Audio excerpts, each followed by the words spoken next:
স্বামী বলছে পর্দা করো, তোমাকে ভালোবেসে বলছি তুমি পর্দা করো, তুমি আমার অনেক প্রিয় একজন মানুষ, তুমি বেপর্দায় বাইরে যাবা, লোকজন দেখবে, কেমন হয়? ঠিক আছে, তোমাকে তো আমিই বিয়ে করেছি, তুমি আমার মানুষ, তোমাকে দেখবে কেন? প্রিয় মা ও বোনেরা, পর্দা ছাড়বেন না।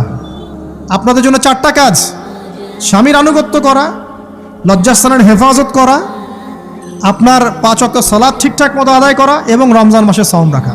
নবীজি বলেছেন সাল্লাল্লাহু আলাইহি ওয়াসাল্লাম, জান্নাতের যে কোনো দরজা দিয়ে ইচ্ছা আপনি প্রবেশ করতে পারবেন। আপনার জন্য সহজ। আর স্বামীর আনুগত্য বলতে আমি বুঝাইনি স্বামীর দাসত্ব করতে হবে, এটা বলিনি।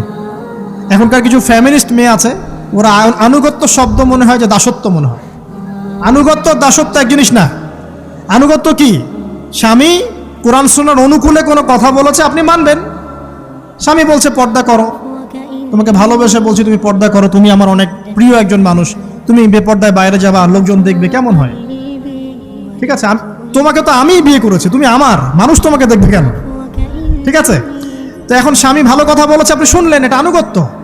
আর ওই স্বামী যদি বলে আসো তো আমার কলিগরা এসেছে, ওকে খাবার সার্ভ করতে হবে, আসো খাবারটা পরিবেশন করো, এখন আপনি বেপর্দা হয়ে আপনার স্বামীর কলিগের সামনে খাবার পরিবেশন করতে শুরু করলেন, এটা কি আনুগত্য করতে হবে? এটা তখন আপনি আনুগত্য করবেন না।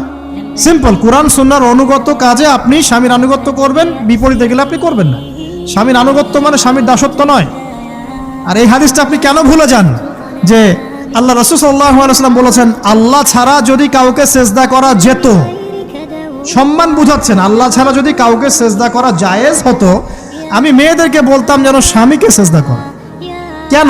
কারণ আপনাকে রেসপন্সিবিলিটি, আপনার খাবার, আপনার ফুড, আপনার শেল্টার, আপনার মানে পুরো দায় দায়িত্ব নিজের হাড় ভাঙা পরিশ্রম দিয়ে, জীবনের ঝুঁকি নিয়ে স্বামী আপনার জন্য করে। সে আপনার সম্মান পাওয়ার যোগ্য তো? সে কি আপনার সম্মান পাওয়ার যোগ্য নয়? আপনি যদি সম্মানের হক আদায় না করতে পারেন তাহলে আপনি অকৃতজ্ঞ। আর অকৃতজ্ঞ মেয়ে কখনো জান্নাতে যাবে?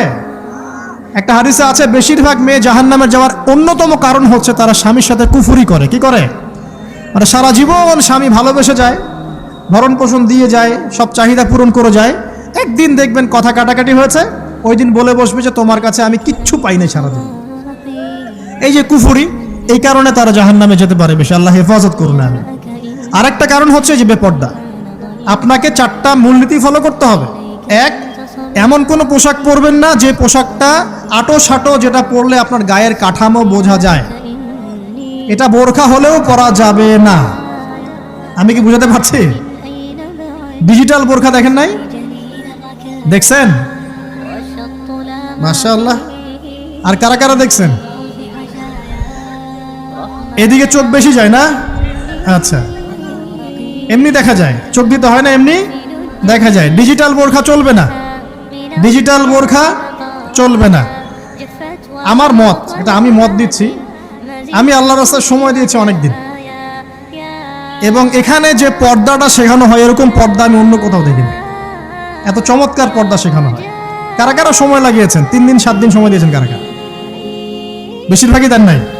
সমস্যা নাই, দিতে হবে, আমি বাধ্যতামূলক বলিনি আপনাকে, বলেছি এখানে পর্দা শেখানো হয়, চমৎকার পর্দা শেখানো হয়, যে এখানে চোখটা পর্যন্ত তাদের ঢেকে রাখার তালিম দেওয়া হয়।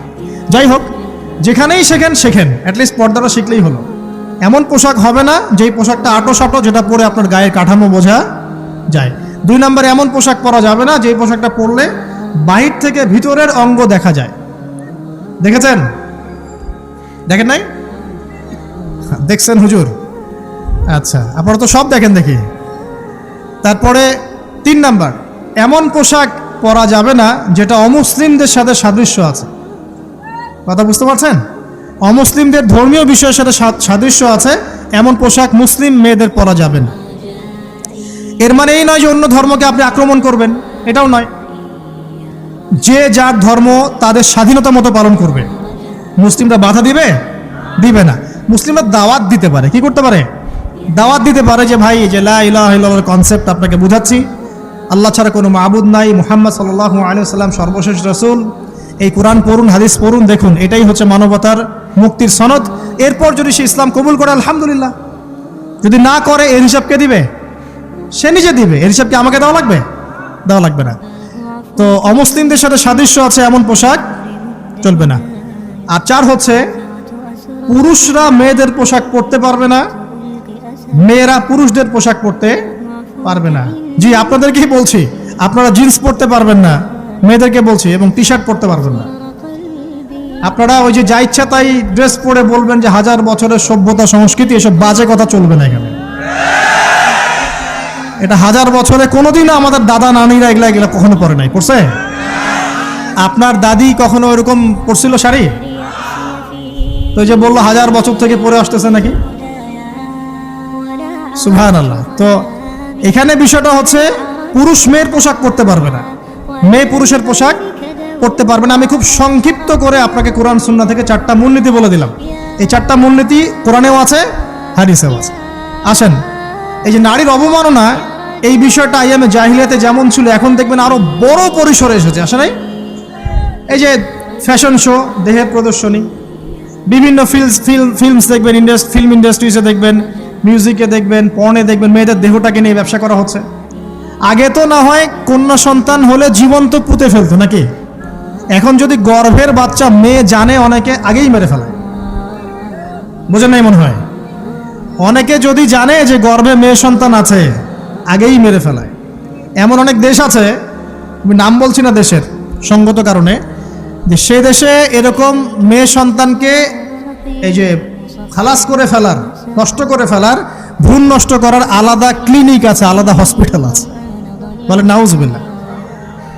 তো আসলে ওই 1450 বছর আগের মানুষটা বেশি বর্বর ছিল না আমরা বেশি বর্বর? এই যে অধিকারের কথা বলে বলে আমরা মেয়েদের দেহটাকে নিয়ে এখন মস্করা করছি, তামাশা করছি। সবচেয়ে সেরা অধিকার কোথায় পাবে? কোরআনে পাবে, হাদিসে পাবে, ইসলামে পাবে।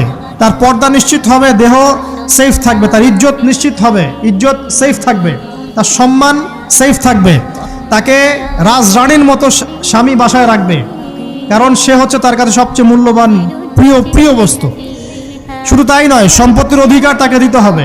একজন মেয়ে তার ভাইয়ের সম্পত্তি পাবে, তার বাবার সম্পত্তি পাবে, তার স্বামীর সম্পত্তি পাবে, সব দিক থেকে সে সম্পত্তি পাবে।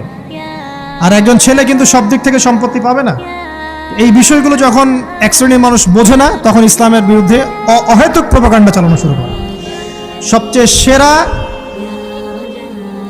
সম্মান রক্ষার উদাহরণ দেয়া হয়েছে ইসলামে, কোরআনে এবং হাদিসে।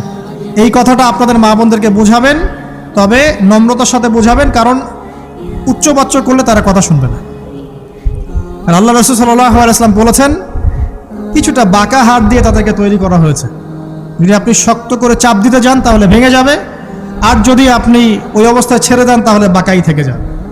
এখানে আপনাকে হিকমা অবলম্বন করতে হবে। আল্লাহ পাক তৌফিক দান করুন।